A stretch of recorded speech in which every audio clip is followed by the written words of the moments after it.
Bag ভর্তি ১৫ লাখ টাকা পেয়েও লোভে না পড়ে বরং টাকার মালিককে খুঁজে বের করে তাকে টাকা বুঝিয়ে দিলেন কুমিল্লার অটোরিকশা চালক অনিক। যাত্রী নামানোর পর সিটের উপর ব্যাগ ভর্তি টাকা পেয়ে প্রথমে চমকে গেলেও পরবর্তীতে বাবার পরামর্শেই টাকার মালিককে খুঁজে বের করে তাকে টাকা বুঝিয়ে দেন এই অটোচালক। গত ১৭ জুলাই কুমিল্লার নগরীর বজ্রপুর এলাকায় ঘটে এই বিস্ময়কর ঘটনা। টাকাটা যে দিছি এটা আমার কাছে অনেক একটা ইজির ব্যাপার, যে উনি যে একটা টেনশনে পড়েছিল, টাকাটা দেওয়া আমাদের টেনশনটা দূর হয়েছে, আমারও টেনশনটা দূর হয়েছে। আমি তো মনে করেন দেখা আমার এমন অবস্থা হয়েছে, আমি মনে করেন কখন বেড়া টাকাটা ফেরত দেবো এই টেনশন আসছিলাম, আর এই ইয়াতে আসছিলাম। অন টাকাটা দিছি বেটার কাছে দিয়ে একবার দিয়ে আমার আলাদা মতো নিশ্চিন্তা নিয়ে ইয়াতে আসছি। জানা যায়, স্বর্ণ ব্যবসায়ী মরণ সূত্রধর তার মেয়েকে স্কুলে নামিয়ে দিতে অনিকের অটোরিকশায় ওঠেন, কিন্তু নামার সময় ভুল করে টাকার ব্যাগটি রিকশাতেই ফেলে যান। অন্যদিকে চালক অনিক কিছুক্ষণ পর চা খেতে গিয়ে দেখেন তার সিটে একটা পলিথিন ব্যাগ। খুলে দেখেন ভেতরে আছে লাখ লাখ টাকা।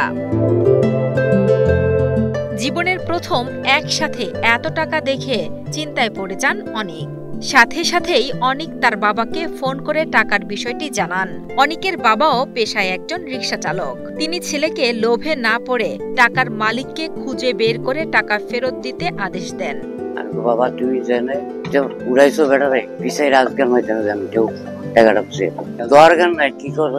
আমার সম্পত্তি তো মানুষ শিখাইলেছে, আমি পরের টাকা রাখছি, আমার বুক করবো কারায়, ভবিষ্যতে বহুত কিছু হয়ে যাইতে পারে এই টাকার জন্য। বাবার কথা শুনে অনিক এক মুহূর্ত দেরি না করে বেশ কিছুক্ষণ খোঁজাখুঁজির পর অবশেষে দেখা পান টাকার মালিক মরণ সূত্রধরের। ফিরিয়ে দেন অটোরিকশায় ফেলে যাওয়া নগদ ১৫ লাখ টাকা। হারানো টাকা ফিরে পেয়ে আবেগে আপ্লুত হয়ে পড়েন স্বর্ণ ব্যবসায়ী মরণ।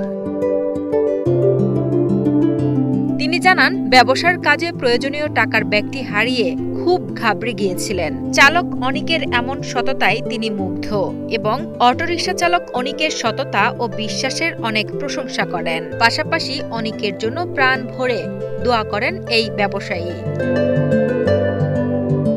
স্কুলে যেতেছিলাম, স্কুলের সামনে ভাড়া দিয়ে আমি মেয়ের স্কুলের ভিতরে নিয়ে দিয়ে আসছি।